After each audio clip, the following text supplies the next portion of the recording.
are we, guys? The zoo! The aquarium! We're at the zoo. What we're gonna do at the zoo is we're gonna look at some animals. We studied what parts of an animal cell. What are the parts of an animal cell? So parts of an animal cell are nucleus, cytoplasm, vacuole, mitochondria, cell membrane, Golgi body. It's basically memory work, so we have to learn a little bit more about what it means. That will come in later years, but I think the zoo is a good opportunity for that. You're so excited. Do you know that those have pine cones on them? Yeah.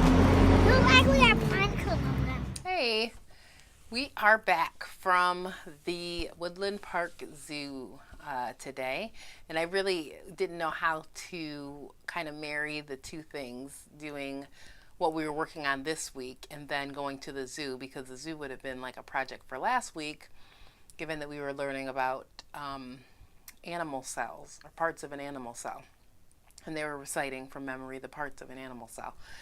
But it really did, since it fit in with our schedule, it really did work, and I think that's probably one of the advantages of being able to homeschool, is that we have the control over our schedule, like what we're going to do and when we're going to do it and how we're going to do it, and how fun is that? And so one of the highlights today was David, my youngest one, saw a bird that he really liked, and Samuel was trying to make him laugh, and so he called him the big head bird.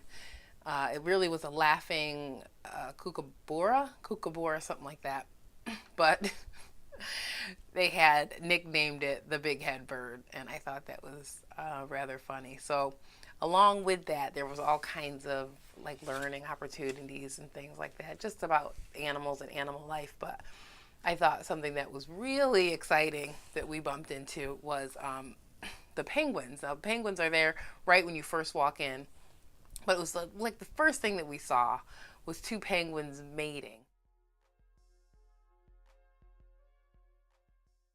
Now, my husband and I knew what was happening, what was going on, and we've explained a little bit to our 5- and 6-year-olds about sex and, you know, kind of what it's all about and what comes about. But the best way to show them was from seeing two animals. We had already discussed this before today. The best way to show them would be through seeing two animals actually like go at it. And this is what happened today. And they were not really, you know, kind of inquisitive about it.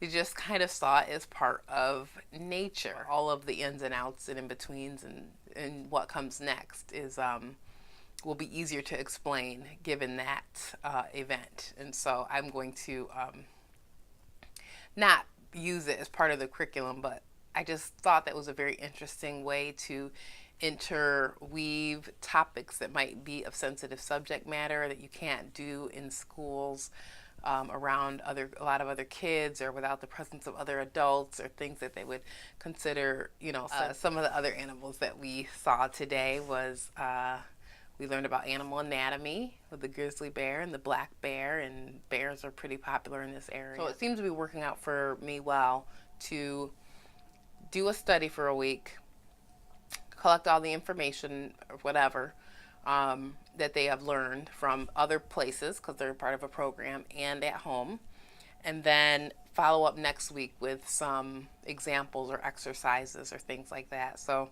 that seemed to work really well, and just kind of had a lot of fun. The aquarium! The aquarium! What are we going to do at the zoo?